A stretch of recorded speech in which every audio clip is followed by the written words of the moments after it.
আসসালামু আলাইকুম। আচ্ছা, আশা করছি শুনতে পাচ্ছ। সাউন্ড ঠিক না থাকলে বলিও। দেখো, আমরা পড়ছিলাম হচ্ছে হিস্ট্রি অফ ইংলিশ লিটারেচার, এবং সেখান থেকে আমরা গতদিনে পড়েছিলাম হচ্ছে অ্যাংলো নরমান কনকুয়েস্ট।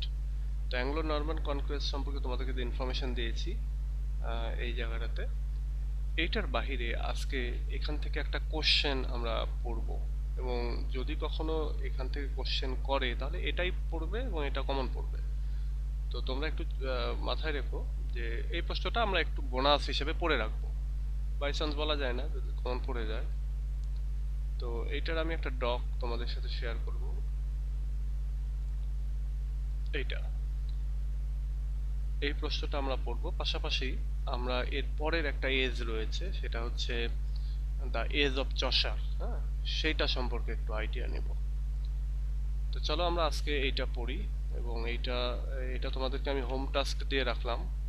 তোমাদেরকে ইনফ্যাক্ট আমি এটা গ্রুপেও শেয়ার দিয়ে রাখতেছি, তোমরা এটা এখান থেকে কালেক্ট করে হোম টাস্ক হিসেবে এটা পড়ে রাখবা।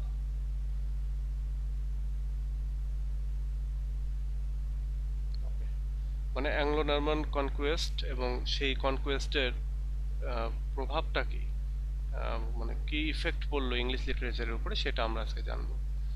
তো দেখো, আমরা এখানে যাই।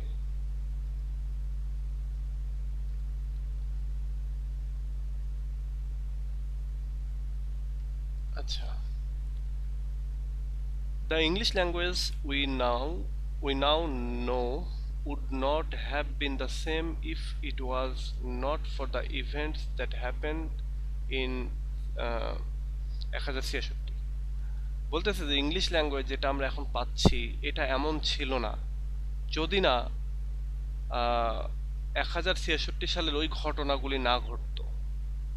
মানে এখন যে অবস্থায় আছে বা ইংলিশ ল্যাঙ্গুয়েজের যে এত প্রতাপ প্রতিপত্তি, এইটা হতো না যদি না 1066 সালের ঘটনাগুলি না ঘটতো।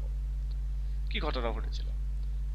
ইন 1066 দ্য ডিউক অফ নরম্যান্ডির ডিউক 1066 সালে, যার নাম হচ্ছে উইলিয়াম, তিনি কি করেছিলেন? Sailed across the British channel.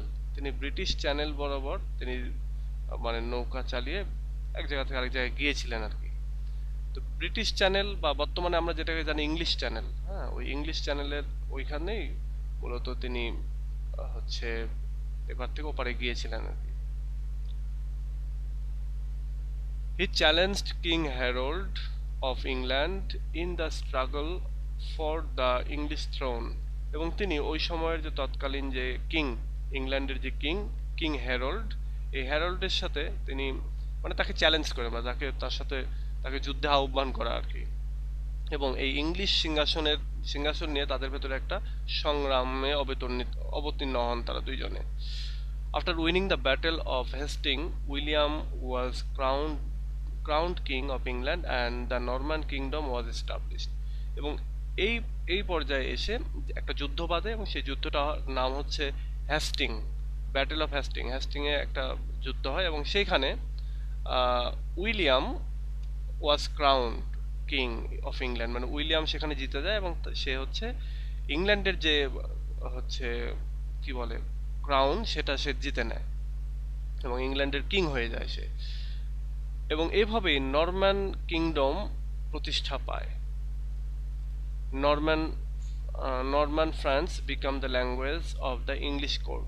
এবং এর পরে যেটা হলো যে নরম্যানদের যে ল্যাঙ্গুয়েজ, অর্থাৎ ফ্রান্স, তারা ফ্রেঞ্চের ভাষা ইউজ করতো, যে তাদের যে ল্যাঙ্গুয়েজটা এটাই মূলত ইংলিশদের যে কোর্ট আদালত বা হচ্ছে মানে রয়্যাল যে হচ্ছে কোর্ট যেটা বলে বা পরিষদ বর্গ আর কি, সব কিছু, বা বলতে পারো যে ওই সময়ের রাজকীয় যে অফিস, সেই অফিসের হচ্ছে অফিসিয়াল ভাষা হিসেবে এই নরম্যান ফ্রেঞ্চ এই ভাষাটাকে ইউজ করা হয়। At the beginning French was spoken only by the Normans. শুরুর দিকে শুধুমাত্র নরম্যানরাই এই হচ্ছে ফ্রেঞ্চ ভাষায় কথা বলতো। But soon through intermarriage English men learn French. কিন্তু খুব দ্রুতই এদের ভেতরে বিয়ে হওয়া শুরু হয়ে যায়, এবং বিয়ে হওয়া শুরু হওয়ার ফলে তারা হচ্ছে ফ্রেঞ্চ ভাষাটাও শিখে ফেলে। মনে হয় কি যে এই ঘর ইংলিশ, যারা ফ্রান্সের ভাষায় কথা বলে তাদের ছেলের সাথে হয়তো বা ইংলিশদের মেয়ে বা ইংলিশদের মেয়ের সাথে এদের ছেলে, এভাবে ইয়ে করে করে দেখা যায় যে হচ্ছে একই সংস্কৃতির আন্ডারে এসে সবাই এই ভাষাগুলো শিখে ফেলতে থাকে। Some 10,000 French words were taken into English language during the Middle English period, and about 75% of them are still in use. বলা হয় যে সেই সময় থেকেই প্রায় মানে ওই সময়টাতে প্রায় 10,000 ফরাসি ওয়ার্ড ইংলিশ ল্যাঙ্গুয়েজের মধ্যে ঢুকে পড়ে এই মিডল ইংলিশ পিরিয়ডের সময়টাতে, এবং এখনও প্রায় 75% ওদের ভেতর প্রায় 75% এখনও ব্যবহার হয়। আমরা দেখি না ম্যাক্সিমাম ইংলিশ ওয়ার্ডের ক্ষেত্রেই বলবে যে হয় ল্যাটিন নইলে ফ্রেঞ্চ, ল্যাটিন অথবা ফ্রেঞ্চ এই দুটা থেকে সবচেয়ে বেশি আছে। ল্যাটিন মানে ইটালির ভাষা, ইটালির রোমের একটা জায়গা ছিল যে জায়গার নাম ছিল ল্যাটিন, সেইখানকার মানুষ এখানে এসেছিল যার জন্য ল্যাটিন ভাষা। আর ফ্রান্সের হচ্ছে, ফ্রান্স তো পাশেই।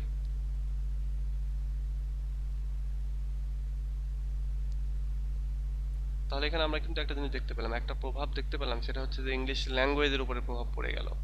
এই যে ল্যাঙ্গুয়েজ অ্যান্ড লিটারেচার, আমরা ইংলিশ ল্যাঙ্গুয়েজের উপরে একটা প্রভাব পেয়ে গেলাম। One of the most obvious changes that occurred after the Norman conquest was that of the language. বলছে সবচেয়ে সুস্পষ্ট যে চেঞ্জ আসে, যেটা ঘটে নরমান কনকুয়েস্টের পরে, সেটা হচ্ছে যে এই ইংলিশ মানে ল্যাঙ্গুয়েজের উপরে সেই প্রভাবটা পড়ে। দ্য অ্যাংলো নরম্যান, অ্যাংলো নরম্যানরা মূলত এই ল্যাঙ্গুয়েজের উপরে আসলে প্রভাবটা ফেলে। When William the Conqueror was crowned as King of England, Anglo-Norman became the language of the court, the administration and culture. এই অ্যাংলো নরম্যান বলতেই ইংলিশ প্লাস হচ্ছে নরম্যান ল্যাঙ্গুয়েজ মানে ফ্রেঞ্চ ল্যাঙ্গুয়েজ। তো বলতেছে যে এই উইলিয়াম যখন ইংল্যান্ডের কিং হলেন, তারপর থেকেই অ্যাংলো নরম্যান যে ভাষাটা সেইটা কোর্ট, অ্যাডমিনিস্ট্রেশন এবং কালচারের সব কিছুরই ভাষায় পরিণত হয়। English was demoted to more common and unprestigious uses, এবং ইংলিশ ওই সময়টাতে ডিমোশন হয়, তার তার অধঃপতন ঘটানো হয়, এবং এটাকে একটা কমন ল্যাঙ্গুয়েজ হিসাবে ইউজ হয়, এবং খুবই আনপ্রেস্টিজিয়াস কাজে ইংলিশটা ব্যবহার হয় সেই সময়। Anglo Norman was instead as a language of the ruling classes, and it would be so until about 3 centuries later. বলা হচ্ছে যে অ্যাংলো নরম্যান যে ওই সময়টাতে শুধুমাত্র রুলিং ক্লাসের ল্যাঙ্গুয়েজ ছিল তাই না, বরং এইটা আরও যেটা হয়ে যায় যে এমন একটা পরিস্থিতিতে চলে আসে যেটা পরবর্তী 3 শতাব্দী ধরে এটা চলতে থাকে। But not only the upper classes used French, merchants who traveled to and from the Channel, and those who wanted to belong to the groups or have a relationship with them had to learn the language. বলছে যে শুধুমাত্র যে আপার ক্লাসের ল্যাঙ্গুয়েজে যে French language ছিল সে সময় তা না, বরং যে সমস্ত ব্যবসায়ীরা ওই সময়টাতে এখানে আসতো এবং ইংলিশ চ্যানেল, যেটা বর্তমানে যেটা চ্যানেল আর কি আছে, সেই চ্যানেল ধরে তারা সে সময় এখানে আসতো বা এখানে ব্যবসা বাণিজ্য করতে আসতো, এমনকি তাদের সাথে মিশতে যারা চাইতো ওদের বিভিন্ন গ্রুপের সাথে, এবং হচ্ছে তার রিলেশনশিপ করতে চাইতো যদি তাদের সাথে, তখন তাদেরকে এই অ্যাংলো নরম্যান ল্যাঙ্গুয়েজ এটা শিখতে হতো, বা নরম্যান ফ্রেঞ্চ আর কি, এই ল্যাঙ্গুয়েজটা তাদেরকে শিখতে হতো।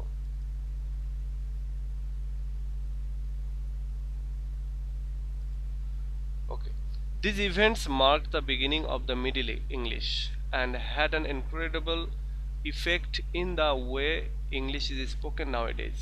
বলছে এই ঘটনাগুলোর পরে, এই ঘটনাগুলো মার্ক করে আর কি, চিহ্নিত করে যে মিডল ইংলিশ পিরিয়ডের সূচনা করে আর কি।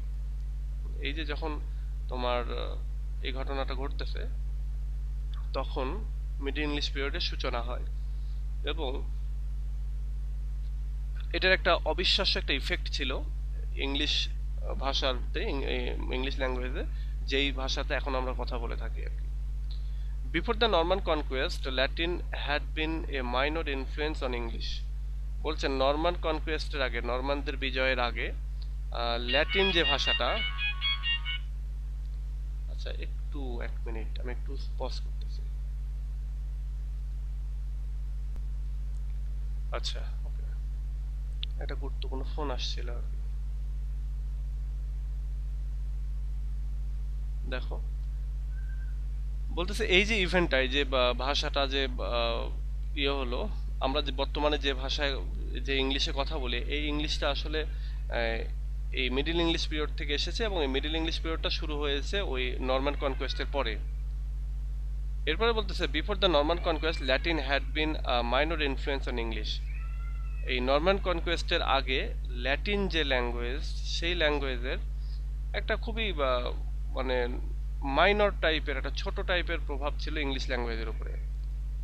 বাট অ্যাট দিস এজ, কিন্তু এই স্টেজে এসে সাম 30,000 ওয়ার্ডস এন্টার্ড ইন ইংলিশ ল্যাঙ্গুয়েজ, এবং এই স্টেজে এসে প্রায় 30,000 শব্দ ইংলিশ ল্যাঙ্গুয়েজে প্রবেশ করে, এই ল্যাটিন 30,000 শব্দ আর কি। That is about 1/3 of the total vocabulary, এবং এইটা প্রায় 1/3 অফ দ্য টোটাল ভোকাবুলারি, অর্থাৎ ইংলিশ ভোকাবুলারি প্রায় ধরো 1 লাখের ভেতরে আছে, এবং এর ভেতরে প্রায় 30,000 ওয়ার্ডই হচ্ছে আমাদের এই Latin Latin word.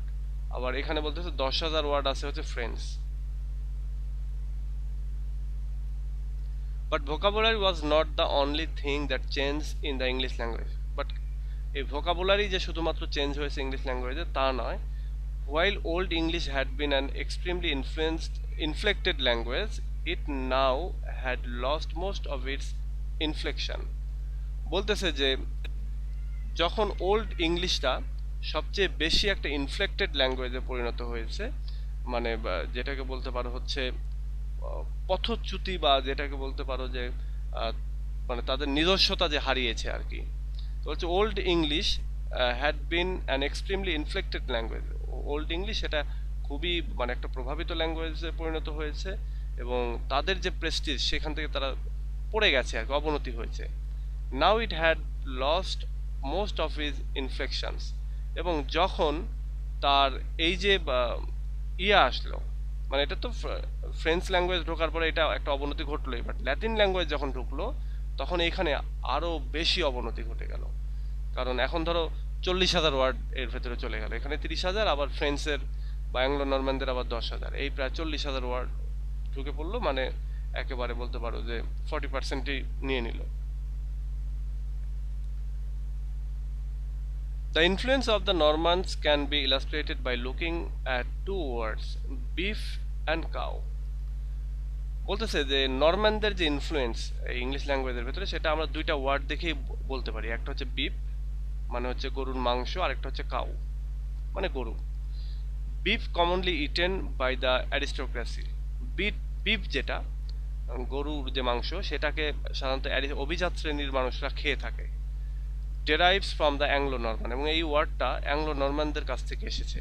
While the Anglo Saxon commoners who tended the cattle, এবং অ্যাংলো স্যাক্সন যে কমন ওই সময়ের যে সাধারণ মানুষগুলো ছিল, তারা এটাকে ক্যাটেল বলতো। রিটেইন দ্য জার্মানিক কাউ, এবং তারা আবার কি করলো, এই জার্মানিক মানে ক্যাটেল বলতো, বাট যখনই অ্যাংলো স্যাক্সন আসলো, তখন সেখানে অ্যাংলো নরমান আসলো, সেখানে তারা আবার কাউয়ে চলে আসলো। এখানে একটু জিনিসটা বোঝার চেষ্টা করো। অ্যাংলো নরম্যান পিরিয়ডের আগে, অ্যাংলো স্যাক্সন পিরিয়ড যখন ছিল, তখন তারা গরুকে বলতো ক্যাটেল, বুঝো, সাধারণ মানুষ আর কি, সাধারণ মানুষ গরুকে বলতো ক্যাটেল। বাট যখনই এই অ্যাংলো নরম্যান পিরিয়ড আসলো, তখনই সাধারণ মানুষ গরুকে ক্যাটেল না বলে তারা বলা শুরু করলো কাউ, জার্মানিক শব্দ কাউ, সাধারণ মানুষেরা। আর অ্যারিস্টোক্রেটিক যে সোসাইটি, তারা হচ্ছে বিফ বলা শুরু করলো, মানে তারা বিফ খাওয়া শুরু মানে খায় আর কি তারা, এবং ওইটাকে তখন মিট অফ কাউ বা মিট অফ ক্যাটেল এটা না বলে বলে beef. Many legal terms such as indict, jury, and verdict have Anglo-Norman roots because the Normans ran the courts. বলছে অনেক লিগ্যাল টার্ম, অর্থাৎ আইনের যে টার্মগুলি রয়েছে, আইনের যে ওয়ার্ডগুলি আইন রিলেটেড, যেমন ইনডিক্ট, জুরি, ভার্ডিক্ট, এইগুলো মূলত অ্যাংলো নরমান এদের রুট আর কি। কারণ ওই নরম্যান যে এজ ছিল, অ্যাংলো নরমান যে এজ ছিল, সেই সময়টাতে ওদের ভাষাতেই এই মূলত কোর্টগুলি চলতো, অর্থাৎ তোমার বিচারালয়গুলো চলতো, বা রাজপ্রাসাদের আভিজাত্যের যে মেইন ল্যাঙ্গুয়েজ সেটা এটা ছিল, যার জন্যই এগুলো রুট হচ্ছে তোমার ওই Anglo Norman. The split where common words, আচ্ছা, the split where words commonly used by the aristocracy have romantic root and words frequently used by the Anglo-Saxon commoners have Germanic root, can be seen in many instances। বলতেছে এখানে আমরা একটা ভাগ দেখতে পাই, split মানে ভাগ বা কেটে ফেলা আর কি, একটা ভাগ দেখতে পাই। সেটা হলো যে জার্মানরা, সেটা হলো যে কিছু কিছু ওয়ার্ড রয়েছে যেগুলো কমনলি ইউজড হতো এবং অ্যারিস্টোক্রেটিকরা যেটাকে ইউজ করতো সেটা একটা রোমান্টিক রুট আছে। রোমান্টিক রুট বলতে মানে তারা তাদের একটা ভাব ধারা নিয়ে তারা এটা করেছে, মানে আভিজাত্যের প্রতীক হিসেবে। আমরা কাউ বলবো, আমরা ক্যাটেল বলবো না, আমরা বিপ বলবো, এরকম একটা ভাব আর কি। যেমন হয় না যে আমরা এই গ্রামে থাকতে বলি ডিম ভাজি, শহরে গেলে মামলেট অমলেট বলি, ডিম ভাজি বলতে কেমন যেন লাগে, এইরকম আর কি। আমরাও ওই এমনি সাধারণ বাড়িতে রান্না করলে কি রান্না করতেছে, গোস্ত রান্নতেছে। কেউ আবার একটু শিক্ষিত হলে বলে গোশ, কেউ কেউ বলে মাংস। আর এই তুমি যখন ইয়েতে যাবা, রেস্টুরেন্টে যাবা, তখন কি বলবো, ভাই বিফ আছে বিফ। তারপর তুমি রেস্টুরেন্টে গেলে কি বলবো, রাইস আছে, একটু রাইস দেন তো, একটু বাড়তি রাইস দেন তো। হ্যাঁ, কিন্তু বাড়িতে তো ঠিকই ভাত বলে উড়িয়ে দিচ্ছি আমরা। তো ব্যাপারটা হচ্ছে এই যে এরকম একটা রোমান্টিক ওয়ে থেকে মূলত এইটা আসছে, হচ্ছে রোমান্টিক একটা ভাবনা থেকে আর কি, রোমান্টিক রুট যেটাকে বলা হচ্ছে সেখান থেকে আসছে হচ্ছে কিছু ওয়ার্ড, বিশেষ করে অ্যারিস্টোক্রেটিক ওয়ার্ডগুলি। বাট ওয়ার্ডস ফ্রিকুয়েন্টলি ইউজড, কিন্তু ওই সমস্ত ওয়ার্ড যেগুলো সবসময় যেন ব্যবহার হয়, অ্যাংলো স্যাক্সন কমন ম্যান যারা তারা ব্যবহার করতো, সেগুলোর রুট ছিল German word. Can be seen in many, এবং এরকম ওয়ার্ড অনেক জায়গাতেই দেখা যায় আর কি। এটা ওই যে আমি যেটা উদাহরণগুলো দিলাম এরকমটা কিন্তু হয়।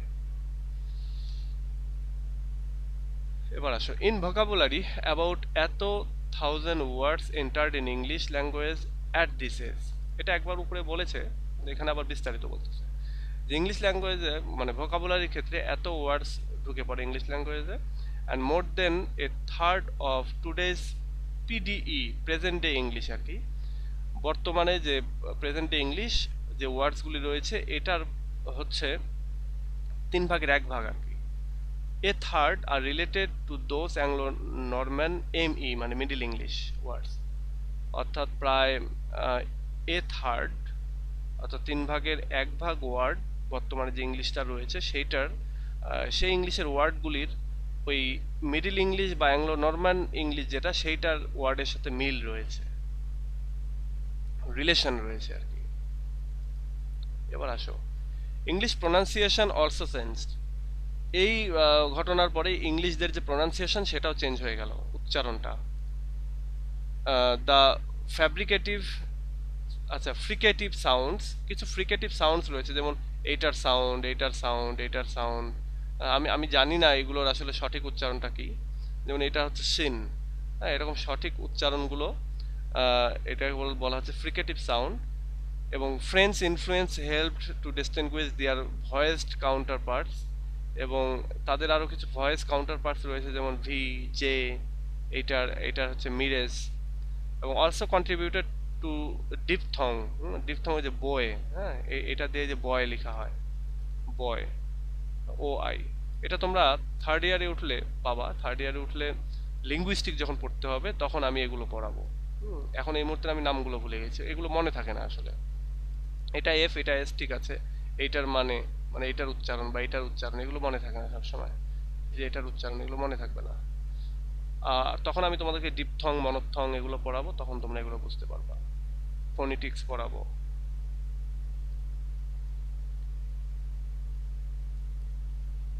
তো ফোন আসতেছে কেন আজকে, আমি আরেকবার সাইলেন্ট করতেছি।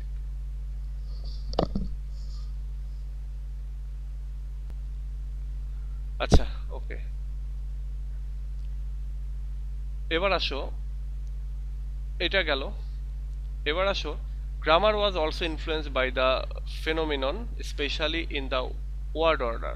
এই সময়টাতে গ্রামারের ভেতরেও চেঞ্জ আসে, বিশেষ করে ওয়ার্ডের যে অর্ডার, ওয়ার্ড একটা সেন্টেন্সের ভিতরে ওয়ার্ডগুলোর কোথায় কোনটা বসবে, এই যে সাজানোর যে বিষয়টা, স্ট্রাকচার যেটা, সেখানেও একটা পরিবর্তন আসে। While old English and PDE মানে present day English in most of the occasions had an adjective plus noun order, যেমন গুড বয় বা গুড ম্যান, গুড ফুড, এরকম যে অ্যাজেক্টিভ ওল্ড ইংলিশে যেটা ছিল যে অ্যাজেক্টিভ বসবে তারপরে নাউন বসবে এই অর্ডারে আর কি। Some expressions like secretary general, যেমন secretary general change into French word এবং সেটাতে হচ্ছে নাউন প্লাস অ্যাজেক্টিভ এরকমটা হয়ে যায় আর কি। জেনারেল সেক্রেটারি আমরা বলে থাকি না সেক্রেটারি জেনারেল, হ্যাঁ, আবার এটাতে হয়ে যায় জেনারেল সেক্রেটারি। আমরা কিন্তু এই দুই ধরনের শব্দই শুনেছি, যে সেক্রেটারি জেনারেল বা জেনারেল সেক্রেটারি এরকম। আচ্ছা, তো এরকমটা হয়ে যায় যে আগে নাউন আগে অ্যাডজেক্টিভ তারপরে নাউন আগে এরকম ছিল ওল্ড ইংলিশে, বাট এই হচ্ছে ফ্রেঞ্চ ল্যাঙ্গুয়েজে যেটা হয়ে যায় হচ্ছে তোমার আগে নাউন আসবে পরে অ্যাডজেক্টিভ আসবে। ওকে, English has also added some words and idioms that are purely French. ইংলিশে কিছু ওয়ার্ডস এবং ইডিয়ম সেগুলো যোগ হয়েছে যেগুলো একেবারে পুরোপুরি French, and that are used nowadays, এবং যেগুলো এখনো ব্যবহার হয়। আচ্ছা, এবার স্বয়ং আমাদের প্রধানমন্ত্রী ফোন দিলেও রিসিভ করবো না, মানে ফোন আসতেছে বারবার।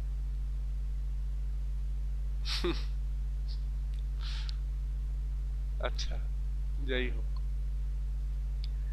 দেখো, since French speaking Normans to control over the church and the court of London, বলতেছে যেহেতু ফ্রেঞ্চ স্পিকিং অর্থাৎ ফ্রান্সের ভাষায় কথা বলে এরকম নরম্যানরা তারা হচ্ছে কন্ট্রোল নেয় ওই সময়ের চার্চের এমনকি হচ্ছে লন্ডনের যে কোর্ট বিচারালয় সেগুলোর, সেহেতু এই largest number of words borrowed by the government spirituals and ecclesiastical অর্থাৎ রিলিজিয়াস সার্ভিসেস।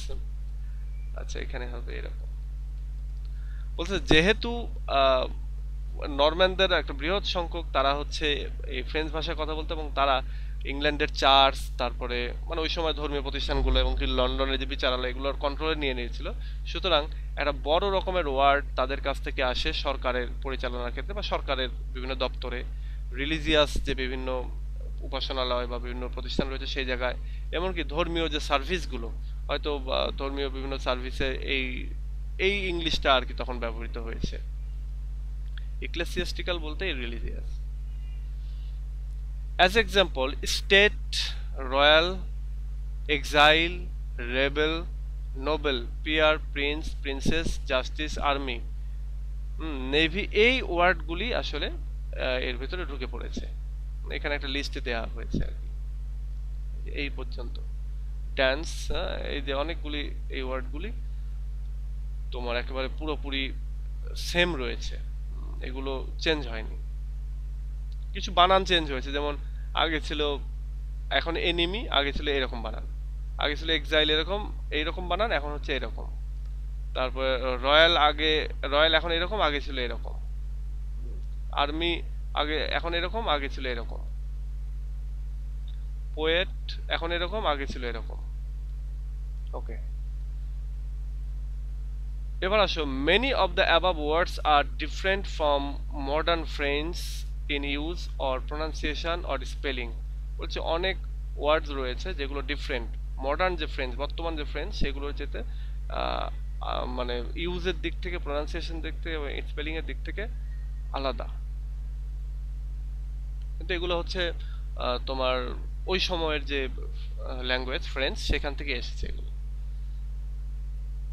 এগুলো একটা জিনিস দেখতে পাবা, আমি যদি এখান থেকে ডায়মন্ডটা কপি করি, এগুলো অরিজিন দেখতে পারবো তোমরা গুগল ট্রান্সলেটরে। ধরো এখানে দিলাম ডায়মন্ড, ডায়মন্ডটা কোথা থেকে এসেছে, হ্যাঁ এখানে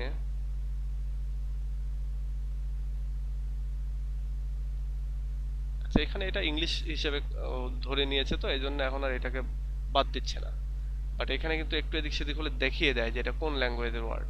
তো এমন একটা ল্যাঙ্গুয়েজের ওয়ার্ড যেটা নাই সেটাকে বলবে যে অমুক ল্যাঙ্গুয়েজে এরকমটা এই নামে ওয়ার্ড আছে। এটা ইটালিয়ান ডায়ামো নামে একটা ওয়ার্ড, ডায়ামো হচ্ছে একটা ইটালিয়ান ওয়ার্ড, এটার মিনিংটা কি, দেয়া যাক, মানে একটা ভার্ব, এটা ডায়ামো মানে দেয়া যাক, ইটালিয়ান শব্দ। তো এরকম ভাবে এগুলো বোঝা যায় আর কি, কিন্তু যেগুলো যেমন ডায়মন্ড মানে হীরা, এটা হচ্ছে ইংলিশে একবার অ্যাকসেপ্টেড হয়ে গেছে, যার জন্য এটাতে আর দেখাচ্ছে না যে এটা ফ্রেঞ্চ থেকে এসেছে এরকম কিছু।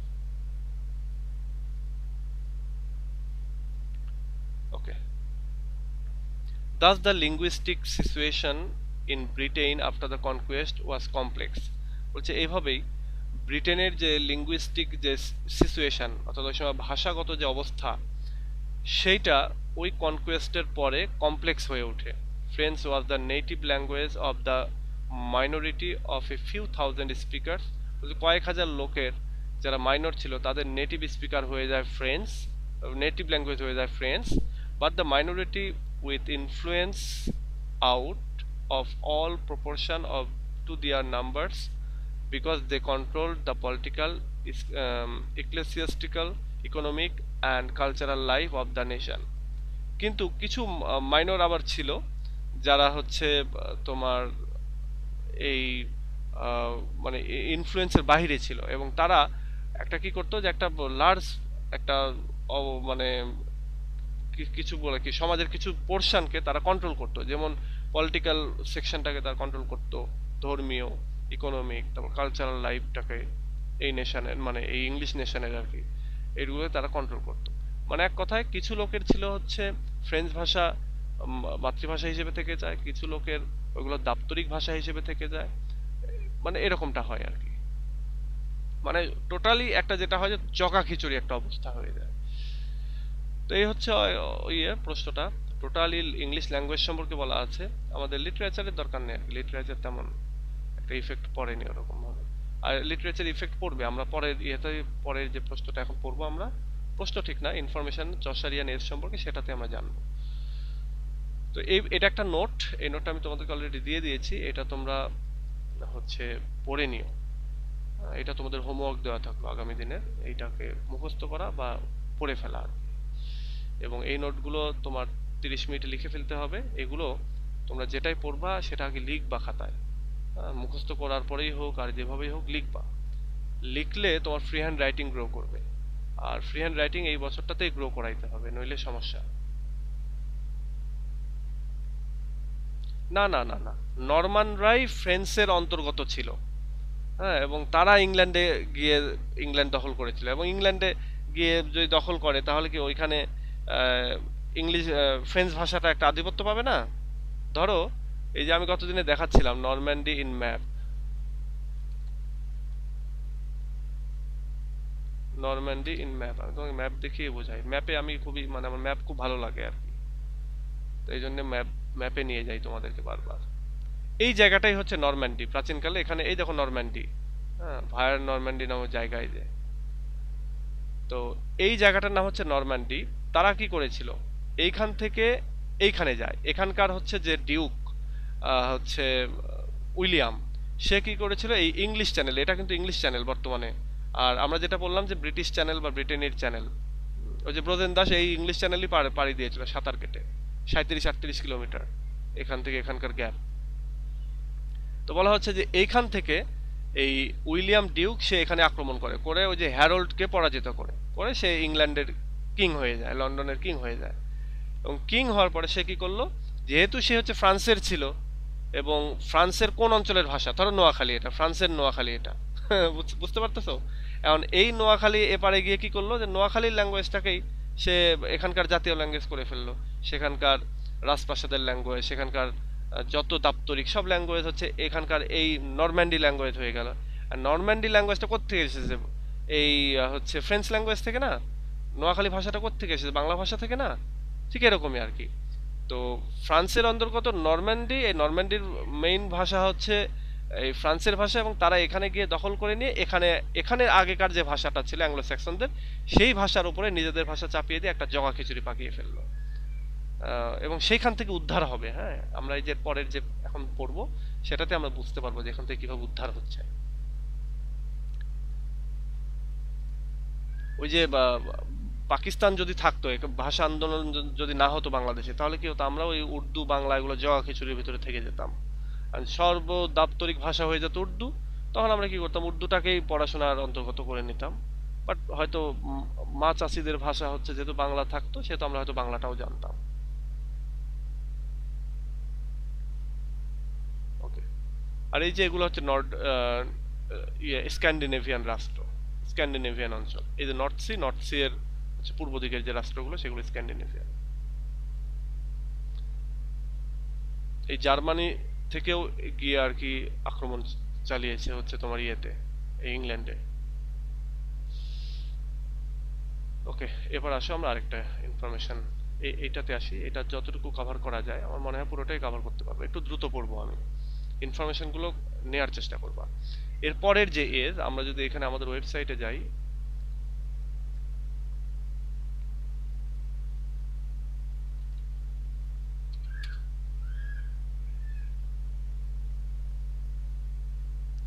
দেখো আমরা মিডল ইংলিশ, ওল্ড ইংলিশ পড়ে ফেললাম বা অ্যাংলো স্যাক্সন পড়ে ফেললাম। অ্যাংলো স্যাক্সনের অন্তর্গত এই যে অ্যাংলো নরম্যান, এটা আমরা পড়ে ফেললাম। এবার মিডল ইংলিশটা আমরা পড়বো, এবং মিডল ইংলিশের ভেতরে আমরা যেটা পড়বো সে মেইনলি সেটা হচ্ছে মিডল ইংলিশ। এর আগের দিন তোমাদেরকে আমি একটু পড়িয়েছি, সেইখান থেকে আমরা পড়বো মেইনলি এই চসারিয়ান এজ, এই এজটাকে পড়বো। এবং এই এজটাকে আবার বলা হয়, মানে আমরা ডিটেল এবার জানবো আর কি, এবং এই এজের এইগুলো সব ফিচার। তো চলো আমরা এগুলো এগুলো দেখে আসি। এখান থেকে একটা আইডিয়া নেবো এবং এখান থেকে আমি তোমাদেরকে নোট দেবো, সেই নোট থেকে পড়লেই হয়ে যাবে। আর এই চসারিয়ান এজ পড়ার পরেই আমরা একটু ব্যাক করব, ব্যাক করে আবার হয়তো রোমান্টিক পোয়েট্রি বা অন্যান্য এগুলো আবার একটু পড়ে আসবো, নইলে একঘেয়েমি লাগবে। আর তোমাদের ইন কোর্স আছে, সো ইন কোর্সে যাতে তোমরা প্রিপারেশন নিতে পারো এই জন্য আমি সবগুলো একটু একটু করে পড়াচ্ছি। আমরা চলে যাই হচ্ছে এই জায়গায়। দেখো, এজ অফ চসার। চসার হচ্ছে একজন কবির নাম, জিওফ্রে চসার তার নাম। তিনি ওই যে 1343 সালের দিকে জন্মগ্রহণ করেন এবং 1400 সালের দিকে মারা যান। এবং তিনি হচ্ছে সর্বপ্রথম সবচেয়ে ভালো ইংলিশ রাইটার, ইংলিশ ল্যাঙ্গুয়েজকে তিনি প্রাধান্য দিয়ে লিখেছেন, এবং তার জন্য তার নাম অনুসারেই চসারিয়ান এজ বা এজ অফ চসার নামে একটা নতুন এজ তৈরি হয়েছে।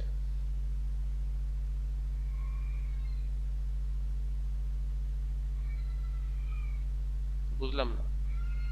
আচ্ছা, এবার তোমাদেরকে বলি, অ্যাংলো মানে হচ্ছে ইংল্যান্ড, বুঝতে পেরেছো? অ্যাংলো মানে ইংল্যান্ড, আর নরম্যান মানে হচ্ছে ওই যে ফ্রান্সের নরমান একটা জায়গার নাম, নরম্যান্ডি একটা জায়গার নাম। তো নরম্যান্ডি থেকে যখন লোকজন গেল ওইখানে, তখন ওইটা হয়ে গেল কি অ্যাংলো নরম্যান, মানে ইংল্যান্ডের এবং নরম্যান্ডের এই দুইটার সংমিশ্রণ, এজন্য অ্যাংলো নরম্যান। আমরা বলি না যে কি বলে এটা, ইন্দো ইউরোপিয়ান, মানে ইন্ডিয়া প্লাস হচ্ছে ইউরোপিয়ানদের ভেতরে একটা মিশ্রণ আর কি।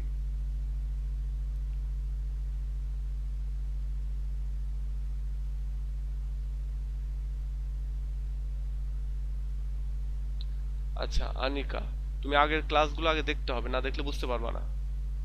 আমাদের আগে আরো ক্লাস কয়েকটা হয়েছে, 20টার মতো, ওই ক্লাসগুলো দেখতে হবে। এবং এই হিস্ট্রি পড়া শুরু করেছি আমরা 4-5টা ক্লাস আগে, এগুলো দেখলে তুমি বুঝে ফেলবে। আমরা একটা ধারাবাহিকতা মেনটেন করতেছি, এই ধারাবাহিকতা মেনটেন না করলে বোঝা যাবে না কোথা থেকে কোনটা কিভাবে আসতেছে। ওকে, এবার দেখো আমরা এজ অফ চসার নিয়ে পড়ি। এই হচ্ছে চসার হচ্ছে সংক্ষিপ্ত নাম, বাট পুরো নামটা জিওফ্রে চসার। দেখো এটার পিরিয়ডটা শুরু হয় 25শে অক্টোবর। আচ্ছা, 1343 থেকে 25শে অক্টোবর 1400 সাল পর্যন্ত, মানে 25শে অক্টোবরে আমাদের এই কবি মারা যান এবং তারপর থেকেই এজটা শেষ হয়ে যায়। এবং বলতেছে এটা শুরু হয়েছে 43 এজে, 1343 এজে, বিকজ এই এজটাতে চসার ওয়াজ বর্ন, চসার জন্মগ্রহণ করেছিলেন আর কি। এবং এটা শেষ হয় হচ্ছে 25শে অক্টোবর 1400 সালে। এবার দেখো এখান থেকে শুধু ইনফরমেশন গুলো মনে রাখার চেষ্টা করবে, হ্যাঁ, আর আমি তো ব্রড কোশ্চেন দিবই। The period 14th century call the age of contrast.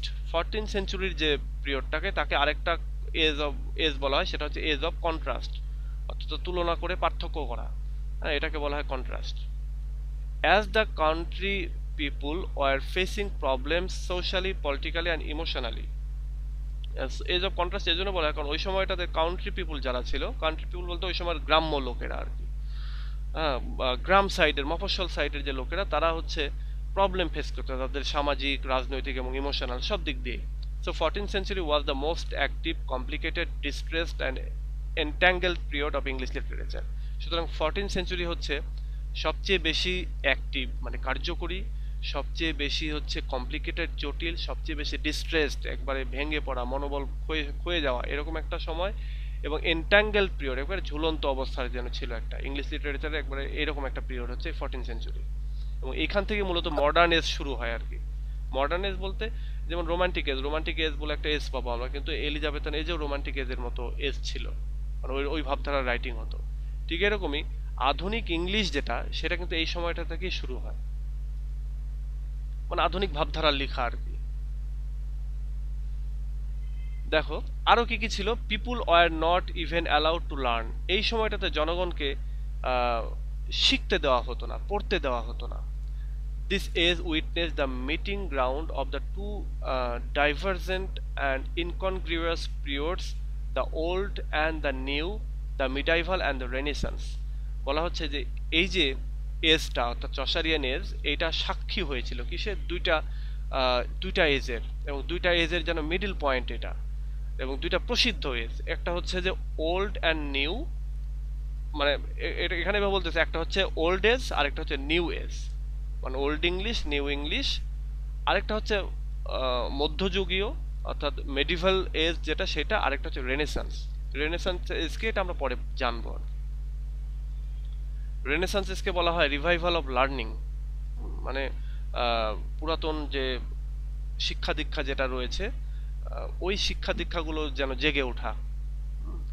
তো এটা নিয়ে আমি মনে হয় একটু একটু বলেছি গত ক্লাসে। তো এই এই এজটা যে এজ অফ চসার, এটা হচ্ছে একটা এরকম ট্রানজিশনাল পিরিয়ড। যেমন আমি একটা উদাহরণ দেই, ট্রানজিশনাল পিরিয়ড কি জিনিস এটা তোমরা বুঝতে পারবা। তোমরা তো 2000 সাল, 2001 সাল, 2 সাল বা 99 সাল, এই এই এজের তোমরা ছেলে মেয়েরা, তাই না?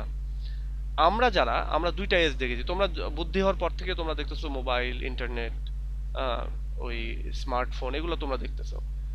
চিঠির যুগ কিন্তু তোমরা দেখোনি, বাট আমরা দেখেছি, চিঠির যুগ দেখেছি, মানে আমরা যারা হচ্ছে 80-এর দশকের, আমরা চিঠির যুগ দেখেছি। আমরা দেখেছি হচ্ছে ভিসিআর, যেগুলো হচ্ছে ওই ক্যাসেটের মতো থাকতো, ভিসিআর, সিডি, ক্যাসেট।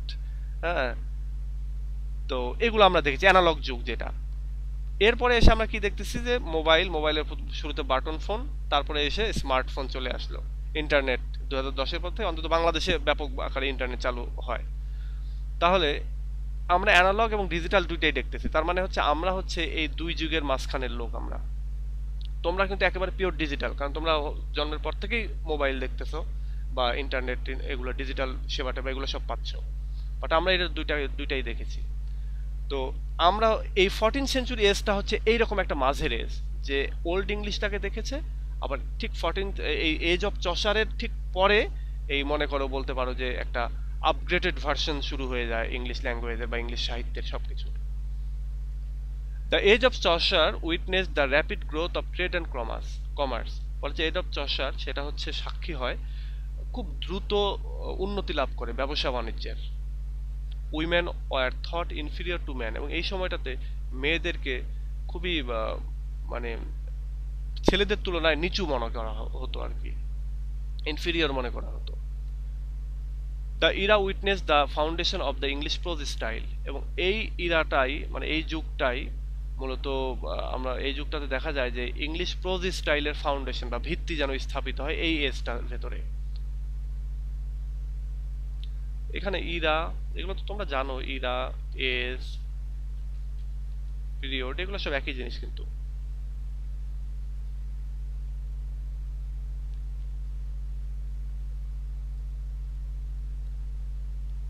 আচ্ছা, the age of anonymity, later authors did not give their names, they publish book anonymously, but authors of the age of Chaucer were in favor of revealing their identity।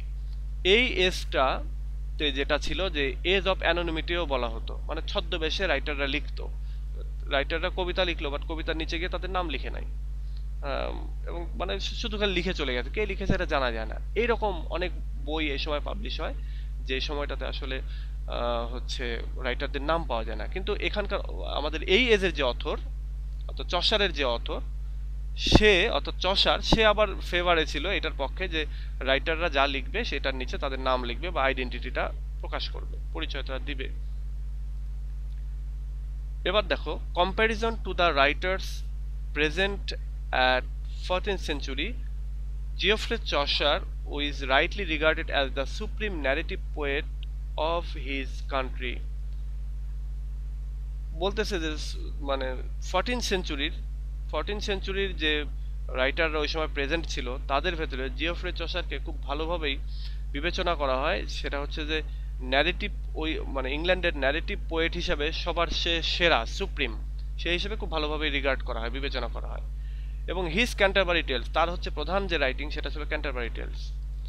তার প্রধান writing Canterbury Tales is an standing monument, এটা যেন একটা স্মৃতিস্তম্ভ বা একটা স্মৃতিকথা আর কি, of his genius as a narrator in verse, অর্থাৎ কবিতার ছন্দে ছন্দে তিনি যে স্টোরিগুলো বলতেন সেইটার একটা যেন মানে মনুমেন্ট বা স্মৃতি যেন এই ক্যান্টারবারি টেলসে এখানে প্রায় 24-25টার মতো স্টোরি রয়েছে আর কি। আদার রাইটার্স হ্যাভ গ্রেটার মনুমেন্টস, অন্যান্য রাইটারদেরও আরো বড় বড় মানে অনেক ইয়ে ছিল আর কি, এরকম রাইটিং ছিল, but nobody has Chaucer's excellence of narration in verse, কিন্তু কেউই তাদের রাইটিংয়ে চসারের মতো এরকম এক্সিলেন্স চমৎকারিত্ব দেখাতে পারেনি এই কবিতার ভাষায় কোনো গল্পকে ন্যারেট করার ব্যাপারে আর কি।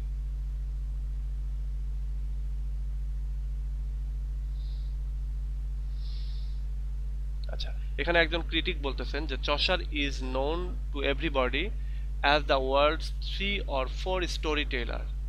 আচ্ছা, লোয়েল নামে একজন বলতেছেন, এক ক্রিটিক, যে জিওফ্রে চসার হচ্ছে সারা মানে এখন পর্যন্ত ইংলিশ লিটারেচারে যে 3 থেকে 4 জন যদি স্টোরি টেলারের নাম বলা হয় তাহলে জিওফ্রে চসার একজন তাদের ভেতরে। হি ফার্দার সেজ, তিনি আরো বলেন, Chaucer is known to everybody as the prince of story teller, সে হচ্ছে এই ইয়ের প্রিন্স, কিসের, এই স্টোরি টেলারের। এটা বলতে হচ্ছে আমাদের এই Lowell. Chaucer is also known as the morning star of renaissance, চসারকে বলা হয় মর্নিং স্টার অফ রেনেসান্স, কারণ ঠিক তার তার এজের পরে রেনেসান্স এজ শুরু হচ্ছে, সুতরাং তাকেই বলা হয় যে মর্নিং স্টার, সকালের যেন ফ্রেশ তারা। Chaucer is a great narrator because he infuses humor in his stories and never allows them to become dull and dreary। বলতেছে চসার গ্রেট ন্যারেটর কারণ তিনি তার রাইটিং এর ভেতরে তার স্টোরির ভেতরে এই হিউমার ঢুকিয়েছেন। হিউমার মানে কি? হিউমার মানে হচ্ছে যে হাস্যরসাত্মক এলিমেন্ট, মানে কমিক এলিমেন্ট আর কি। এবং এই হিউমার শুধুমাত্র কমিকই না, উইট অ্যান্ড হিউমার মানে জ্ঞানোদীপ্ত আর কি, হাসি তামাশা। ইন হিজ স্টোরিজ আর কি, তিনি তার স্টোরিগুলোতে ঢুকেছেন এবং তিনি কখনোই অ্যালাউ করেননি এই হিউমারকে একেবারে ডাল বা ভয়ঙ্কর টাইপের বা হাস্য মানে স্যাবলামু টাইপের যে কিছু হয়ে যাবে এরকমটাকে তিনি অ্যালাউ করেননি। The humorous touches and personal comments at the end of the story makes the stories lively and entertaining. বলতেছে স্টোরিগুলোর যে হিউমারাস টাচ বা হাস্যরসাত্মক যে এলিমেন্ট সেখানে ছিল এবং কিছু যে পার্সোনাল কমেন্ট ছিল এই স্টোরিগুলোর শেষে, এগুলোই এই স্টোরিগুলোকে খুবই জীবন্ত করে ফেলেছে এবং এন্টারটেইনিং করেছে। আমরা এই চসার সম্পর্কে আরো 2-3টা ক্লাস হবে, আমরা এখানে আরো ডিটেইল জানতে পারবো সামনে। এখন শুধু প্রধান প্রধান অংশগুলো আমরা জানতেছি। Okay, age of Chaucer has rightly been phrased as the age of transition। Age of চসারকে বলা হয় এজ অফ ট্রানজিশন, মাথায় রেখো। চসারকে বলা হয় হচ্ছে মর্নিং স্টার অফ রেনেসান্স, এগুলো টার্ম এগুলোই আসবে আর কি ব্রিফ কোশ্চেনে। The age of Chaucer 14th century যেটা has rightly been phrased as the age of transition, কারণ as it makes the end of medievalism and the birth of modern age। কারণ এটাকে ট্রানজিশনাল বলা হয় কারণ এটার মাধ্যমে মেডিভালিজম বা মধ্যযুগটা শেষ হয় বা মিডিল ইংলিশ এজটা শেষ হয় এবং মডার্ন ইংলিশের এজটা শুরু হয় বা মডার্ন এজের জন্ম হয়। মডার্ন এজ কি অর্থে মডার্ন এজ? এটা আমরা জানবো, কারণ আমরা তো জানি যে 1901 সাল থেকে মডার্ন এজ শুরু হয়। এটা কোন অর্থে মডার্ন এজ সেটা আমরা জানবো।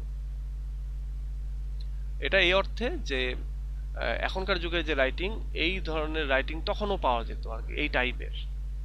তো এই জন্য ওই সময়টাতে, বা এক কথা বলতে পারো ভদ্র ইংলিশ, হ্যাঁ, ওই সময় থেকে শুরু হয়। কেন শুরু হয় এটা আমরা জানবো, হ্যাঁ, এই শেষের দিকেই জানবো। Chaucer made notable contribution to English language and versification. Chaucer উল্লেখযোগ্য অবদান রাখেন ইংলিশ ভাষা এবং এর যে ভার্সিফিকেশন অর্থাৎ কবিতা, সে কবিতার ভেতরে উল্লেখযোগ্য অবদান রাখেন। In 1360 English was split in 4 ডায়ালেক্টস। 1360 সালে ইংলিশ 4টা উপভাষায় ভাগ হয়ে যায়। ডায়ালেক্ট মানে উপভাষা, এটা আমরা থার্ড ইয়ারে উঠলে লিঙ্গুইস্টিকে জানতে পারবো। Chaucer popularized, reshaped and reform the East Midland dialect. এবং চসার কি করতেন, তিনি ইস্ট মিডল্যান্ড, হ্যাঁ, আচ্ছা, পূর্ব মিডল্যান্ডের যে ডায়ালেক্ট বা ভাষা ছিল সেই ভাষাটাকে তিনি পপুলারাইজ করেন, এটাকে আরো নতুন করে যেন শানিত করেন, রিশেপ দেন, তারপরে এটাকে ঠিকঠাক করেন। বলতে পারো যে হচ্ছে চসার আমাদের নোয়াখালীর ভাষায় হয়তো বা লেখালেখি করেছেন, নোয়াখালী ভাষাটাকে আর একটু সুন্দর করেছেন, এরকম টাইপের আর কি। সিলেটি ভাষা বা চট্টগ্রামের ভাষা বা চাপাইয়ের ভাষা এগুলোকে বাদ দিয়েছেন, রাজশাহীর ভাষাগুলোকে বাদ দিয়েছেন, নোয়াখালীতে হয়তো লিখেছেন।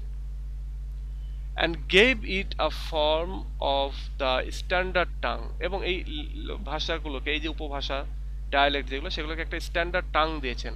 স্ট্যান্ডার্ড হচ্ছে একটা কথোপকথনের ওয়ে বা উচ্চারণ, এগুলো দিয়েছেন। He imparted to his native tongue smoothness and suppleness which it had not known since the Norman times, and breathed it breathed into this dialect a high poetical life.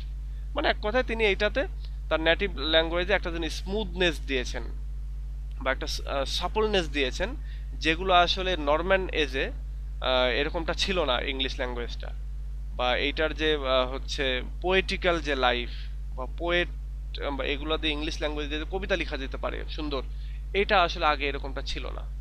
But আমাদের Chaucer এটা দিয়েছেন আর কি, এটা করেছেন তিনি। Contribution আর কি Geoffrey চসারের, এখানে আরো অনেক ইনফরমেশন আছে, আমি চাচ্ছি যে এটা আরেকদিন পড়াবো, হ্যাঁ, আজকে এখান থেকে সামনের দিন আমরা পড়বো, কারণ আজকে সময়টা নাই, সময়টা শেষের দিকে। আর তোমরা একটু চেষ্টা করবা যে তোমাদেরকে সবাইকে জয়েন করাতে আমি 5-7 মিনিট ওয়েট করি, বাট এটা যদি তোমরা দেখা যাচ্ছে 1-2 মিনিটের ভেতরেই সবাই 8-10 জন জয়েন করে ফেলো, তাহলে আমি 1-2 মিনিট পরেই কিন্তু ক্লাস শুরু করে দেবো। তো তোমরা একটু চেষ্টা করো যাতে শুরুতেই, আমি যেহেতু একই লিঙ্কে তোমাদের ক্লাস নিচ্ছি, তো এই লিঙ্কে তোমরা ক্লিক করে আগেই জয়েন করে বসে থাকতে পারবা। আর আমি সর্বোচ্চ 8টা থেকে 8টা 1 মিনিট বা সর্বোচ্চ গেলে 2 মিনিট, হ্যাঁ, এই সময়টা আমার লাগে লিঙ্ক দিতে। অনেক সময় দেখা যাচ্ছে নেট স্লো এর কারণে হয়তো লোডিং হচ্ছে। তো তোমরা একটু চেষ্টা করবে এর ভেতরেই জয়েন করার, যাতে 5-7 মিনিট ওয়েট করে না লাগে। এবং আগামী দিনে আমরা এইখান থেকে ক্লাসটা কন্টিনিউ করব। আর এখান থেকে আরো ডিটেইল আমরা আর কি পড়বো, আরো বেশ কিছু ইনফরমেশন নিয়ে আসবো এরপরে। আচ্ছা, এখন পর্যন্ত তোমাদের যা হলো, এর ভেতরে তোমাদের কারো কিছু বলার থাকলে বলো।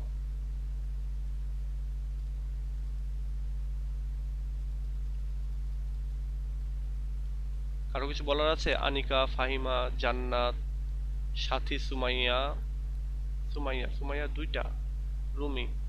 আচ্ছা, তোমাদের কারো কিছু বলার আছে? ওকে, ধরে নিচ্ছি নাই। তো আমি ক্লাসটা শেষ করে দিচ্ছি, সামনের দিনে আবার জয়েন করে সামনের দিনে নেক্সট থেকে আবার শুরু হবে। আর সামনের দিনে আবার আলোচনা করে আমি একটা নোট দেবো, ওই নোটটা পড়তে হবে আর। সো ঠিক আছে, ভালো থেকো সবাই, নেক্সট ক্লাসে কথা হবে, আল্লাহ হাফেজ।